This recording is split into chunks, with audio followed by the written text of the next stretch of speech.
ni Minisitiri Kayikwamba. Uyu ni Minisitiri w'Ububanyi n'Amahanga wa Repubulika Iharanira Demokarasi ya Congo, Therese Kayikwamba Wagner. Rero akaba yunzemo ubwo yabazwaga ku bijyanye na FDLR ndetse na leta ya Congo, ariko kubifiteho bihuriye n'ubufatanye aba bombi bafitanye. Uyu ni umutwe wa FDLR w'inyeshyamba n'ubundi urwanya leta y'u Rwanda, kuko wasize ugize uruhare rutaziguye muri jenoside yakorewe abatutsi mu 1994. Mu kiganiro rero na Al Jazeera, Minisitiri Kayikwamba yibukijwe na guverinoma ya EDC ko guverinoma ya EDC rero n'ubundi yasabwe guhagarika ubufatanye n'umutwe wa FDLR, kandi kundi ibyo ngibyo bigakorerwa ubugenzuzi ko byakozwe nibwo ubufatanye bwamaze guhagarara. Muri iki kiganiro nicyo cyasohotse tariki ya 13 Gushyingo 2025, nibwo umunyamakuru yabajije Kayikwamba ati wabwira isi ko mufasha ko mudafasha FDLR? Hanyuma uyu Therese Kayikwamba aramusubiza ati ntidufasha FDLR, ntituyifasha, mu magambo yavuze. Akiri hano umunyamakuru yahise confused, yahuje byinshi bitandukanye yasomye cyangwa se yumvise, byaba ibyo umuryango w'abibumbye wasobanuye, bwaba iby'umuryango mpuzamahanga ihiranira uburenganzira bwa muntu yasobanuye. Nibwo yakomeje kumbaza ibibazo byinshi n'ubundi, kuko uyu muyobozi yibukijwe ko hashize imyaka myinshi imiryango mpuzamahanga iharanira uburenganzira bw'ikiremwa muntu igaragaza ko EDC ikorana bya hafi na FDLR cyangwa se ikayirwanya bitewe n'uko umubano nyine w'ubutegetsi bwayo n'u Rwanda uhagaze. Gusa yahawe nk'urugero rwa raporo zo muri 2019 mubarire, ndetse aza kumusubiza uti uri kuvuga ibyo muri 2009 kandi ubu ngubu turi mu 2025. Mu gihe Minisitiri Kayikwamba noneho yarakomeje kuyobya umunyamakuru, yamubwiye ko akanama k'umuryango w'abibumbye gashinzwe umutekano tariki 21 Gashyantare 2025 katoye umwanzuro w'2773 wamagana ubufasha ingabo za leta ya Congo ziha imitwe yitwaje intwaro cyane cyane FDLR, ndetse inasaba ko ubwo bufasha bwahagarara. Minisitiri Kayikwamba yabajijwe niba n'akanama ka Loni karabeshywe. Mu byo yabajijwe n'uyu munyamakuru, ngo se akanama ka Loni kaba karabeshye ko ingabo za EDC zifasha FDLR? Asubiza ko niba hari ubufasha FDLR ihabwa ubutaba bushingiye kuri politiki ya leta, ahubwo ko bwa bushingiye cyane ndetse bukaba bunatangwa na bamwe ngo mu basirikari b'abanyekongo.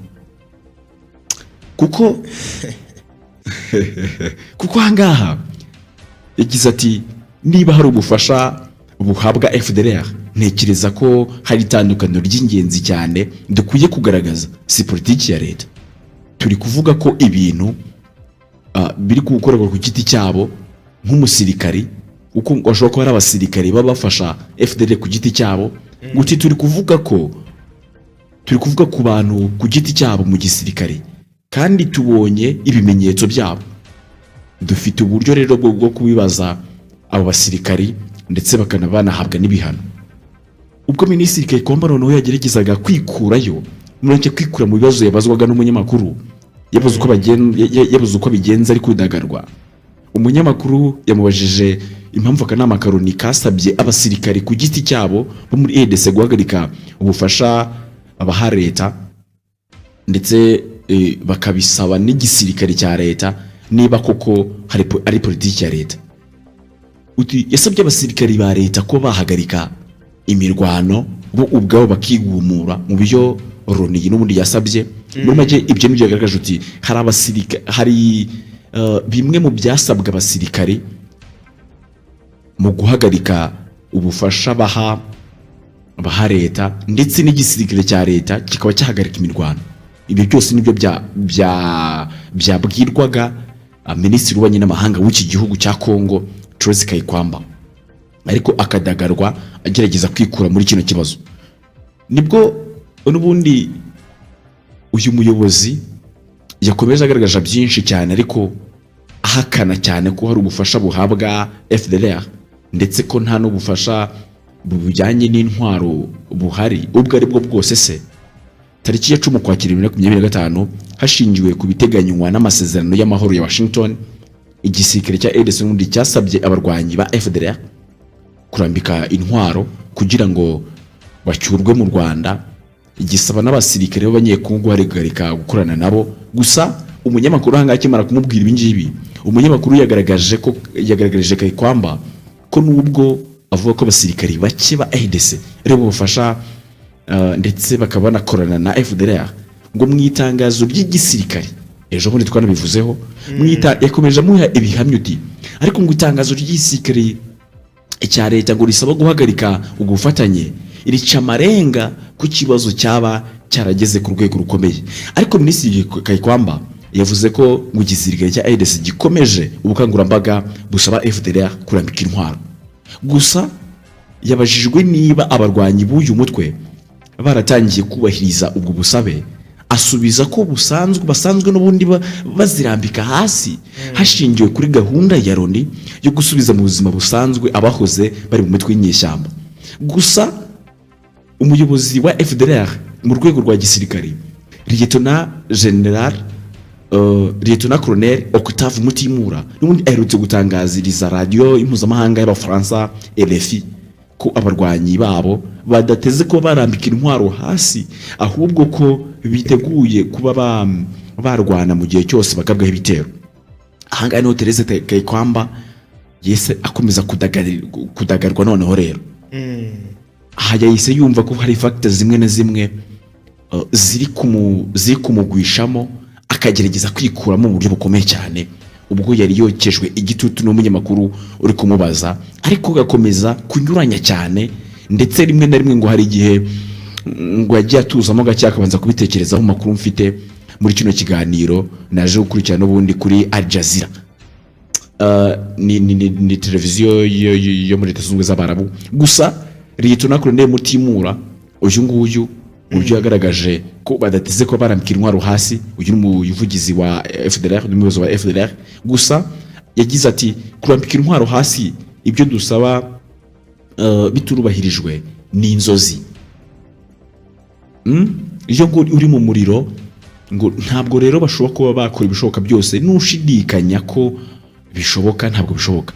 Abo barwanyi no ba FDLR bari mu bice bitandukanye n'ubundi byo muri Burasirazuba bwa Repubulika Iharanira Demokarasi ya Kongo, birimo teritwari ya Walikare, bikomeje kwifatanya n'ihuriro ry'ingabo za leta kugaba ibitero mu bice bigenzurwa na AFC M23, kuko kumuvugizi w'ingabo z'u Rwanda umuvugizi w'ingabo z'u Rwanda Brigadier General Ronald Rwivanga muri Kamena nibwo yatangaje ko FDLR igizwe n'abarwanyi bari hagati y'ibihumbi 7 n'ibihumbi 10.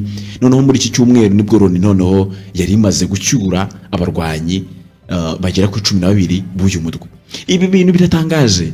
Kayikwamba so wabonye yikura mu menyo ya rubamba cyase mu menyo y'uyu munyamakuru, yabazwaga byinshi cyane, ariko yakomeje gutsimbarara bisa nkaho nyine we ubwe ibitekerezo byari byo yakoresha agasubiza kino kibazo bitariri mu by'ukuri koko biri muri Repubulika Iharanira Demokarasi ya Kongo. Ahakana cyane raporo za Loni zirabigaragaza, ibyo mwitangazo FDLR itanga irabigaragaza muri byinshi cyane n'ubundi bitangazwa n'abayobozi batandukanye biragaragazwa.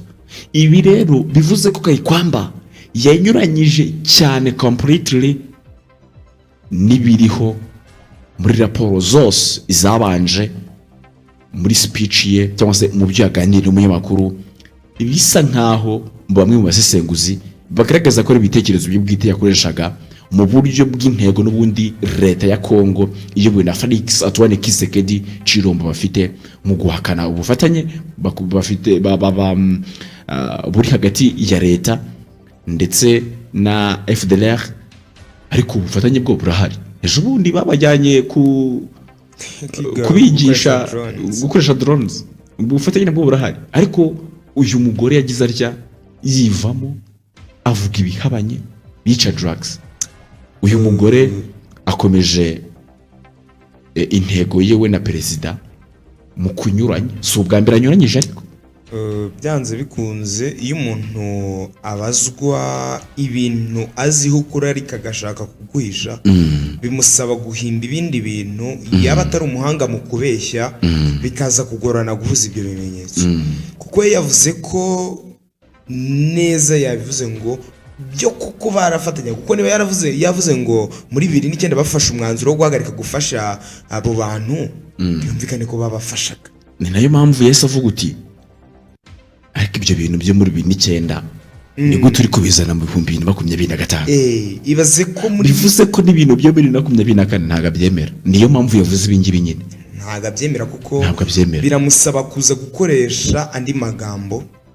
Noneho we mu buryo ndashaka kuzongera kureba ikindi kiganiro azakora ari kubazwa ku bijyanye na FDLR cyangwa se ndashaka kuzareba ikindi kiganiro kivuga ku bijyanye na FDLR mu gihe umuyobozi wa RDC ari kubazwa we igihari nuko ahindi task umuvugizi wa leta no kuvuga ngo bwashize niba nk'umuvugizi wa leta yawe ndavuga Patrick Muyaya we yari yatangaje ku bundi nta n'abantu cyangwa se n'abandi banyekongo bariko bashyigikiye Kisekedi bagiye bagaragaza ngo nta bantu baba muri FDLR bahari n'abahari n'abasaza yego bo niko bavugaga we akavuga ko barahari ngo bahamaze imyaka 30 yabivuze bahamaze imyaka 30 ngo b'abanyarwanda ariko bakaba barahagaritse ubufasha babahaga kuko ngo leta yashyizeho umurongo wo kudakomeza gufasha imitwe yitwaje intwaro ariko wakibaza ngo ubundi Wazalendo ntago yavugaga rumwe nabo na 23 niba yari hari ntiyavugaga rumwe nabo n'indi mitwe yose yari hari ntiyavugaga rumwe na leta abari bahari ni FDLR yonyine bishize ngo umutwe bafashaga wari FDLR none niba batarawirukanye muri leta ya Kongo ubundi yasobanura ate ko batakiwufasha kandi ugihari uzatinye leta ya Kongo yatanze itangazo ko igiye gushishikariza abawazare aba M23 nagiye kuvugishwa aba FDLR kuba ngo bakitanga ariko bakabanza akabaha itangazo uti tugiye gutanga itangazo ngo ndetse n'ubukangurambaga kugira ngo muzitange kuri leta ndetse n'ingabo za MONUSCO ziri mu butumwa bw'amahoro muri kino gihugu ariko mwebwe ntabwo ubukangurambaga buraza gukorerwa mu bice murimo biraza gukorerwa cyane kuko biraza n'amagambo ureba ukabona ko bigoye cyane ariko hari ikintu nshaka kukubaza ubundi niba mu bikubiye mu masezerano ubwo twaje hahandi dushaka guhuza ibi bintu niba mu bikubiye mu masezerano harimo ko FDLR igomba kurandurwa mu bice bya Repubulika Iharanira Demokarasi ya Kongo kandi bikaba ari ibintu umuntu wese abona ko bizatwara igihe kirekire aho nibizatuma Trump yigumura kuko we Trump twabonye ko ntaga akunda ibintu by'igihe kirekire dore ko bishobora kunaganisha ko kuba byazatuma inyungu zibivuye muri aya masezerano y'ubijyanye n'ubukungu bwazasanga atagihari wenda bigatuma yabivamo ntago byatuma kuba harimo kubanza kurandura FDLR byatuma ari amasezerano ya Washington atinda mu gihe byabimaze gufata igihe kirekire cyane ariko icyo gise ni kinini cyane nta kibazo n'ubundi gifata umwaka umwe cyangwa amezi ikibazo ntabwo gikenewe gufata umwaka umwe mwamaze kurandura FDLR M23 ikaba yamaze guhuza na RDC ni benshi byibuze banza utekereze cyangwa se urebe uburyo igihe bizafata kugira ngo leta y'u Rwanda yumvikane na leta ya Kongo kugira ngo leta ya Kongo yumve impamvu ziri muri bino biganiro by'i Washington ntongere ufate n'ibihumbi birenga 10 by'abagize FDLR ugahita wongeraho n'abandi noneho bafite iyo ngenga bitekerezo muri Kongo byafata imyaka myinshi of course ariko rwose n'urugendo ariko nabyo mu gihe byabiri gukorwa mu gihe cyo kurandura byose gahunda zose ziriho muri rya tsinda rihuriweho na leta y'u Rwanda ndetse na Kongo nayo sizatanya gukora ryari nacyo ni ikindi kibazo kandi ngo ubutasi bwagobye ko bwaratangiye twese kumva uti buri gukorwa ariko ntabyo nta bintu twese tumenya mu gihe leta ya Kongo noneho je ubwayo itari yanagaragaza n'ubushake bwo gushyira mu bikorwa ntabwo byakunda. Ibyo rero ni bimwe mu gihe tuzakomeza twumva no matangazo agaragaza ko FDLR hari ukuntu iri gukomeza gukorana na leta, amatema ntabwo byakunda ko amasezerano cyangwa se ibyo turi kubona bizaza. Tuzakomeza tuvuga izi nkuru, tuzibwire abanyarwanda nyinshi nk'izi. Ndakeka ko tugifite urugendo rurerure kuvuga cyangwa se gusobanurira abanyarwanda bujyanye n'izi nkuru, ariko batwiyungeho kuko byinshi byose bisanga ahangaha bisesenguye neza, ntandi hano wabisanga rwose. Yego, reka twibwirire ibyo muri Likader. Likader ni umufatanyabikorwa mwiza cyane. Muri Likader wasanga ibinyobwa bitandukanye birimo ibisembuye ndetse n'ibidasembuye, kandi biba bifite quality, byose rero niho wabisanga. Gusa bakorera i Nyanza, Kicukiro. Mbanza babwire location kugira ngo uhite gufata iyambe uherekeze. Niba uherereye mu mujyi wa Kigali noneho bikaba karusho, uherereye mu karere ka Kicukiro ho mu masegonda make nkayo guhumbya, ufite ibirori ni isabukuru y'amavuko. Nibyo nkunda kwibandaho cyane kuko ni bimwe mu birori bikomeye cyane umuntu aba yavutse, ni ibyishimo bidasanzwe, cyangwa se inshuti yabo yagusuye none tukanakavaringa ibirori biremereye cyane birimo n'ubukwe. Ibyo byose umufatanyabikorwa ushobora kuba yabikavaringa byose ntihagire ikibura ni Likader. Likader rero ushobora kuba wabahamagara kugira ngo mukorane bakabikugezaho mu rugo. Ni 0780 56 39 0791 02 muri Likader. Umukiriya ni umwami rero. Ni Likader, Lika and Wine Store, alcoholic and alcoholic beverage and selling delivery. Rero n'ubundi muri Doma News rero tubafite promotion nziza cyane mu gihe ufite ibikorwa bya bito cyangwa se ibinini bikeneye Doma News Live, ndetse na Doma News irabikeneye kugira ngo ibi promoting cyangwa se ibyamamaze. Advertisement yacu irarenze, ntisanzwe nta handi wayisanga kuko promotion y'amezi 3 mu gihe tukwamariza ku buntu nta kintu wishyuye. Rero ahangaha honyine no wasanga iyo package iri full, nibyo bajye bita ngo ni full package muri Doma News Live turayikavaringa yose. Wizuyaza rero utekereza kure uko ibikorwa bye byatera imbere, uretse kubizana ahangaha wavunyisha cyangwa se ukatwandikira kuri 0791 51 ni 0791 51 muri Doma News Live. Amakuru ndetse n'ibigezweho ni ingenzi kandi that's priority. Rero ni byinshi cyane bigezweho muri Doma News Live, makuru abagezweho cyane kandi asesenguye neza cyane.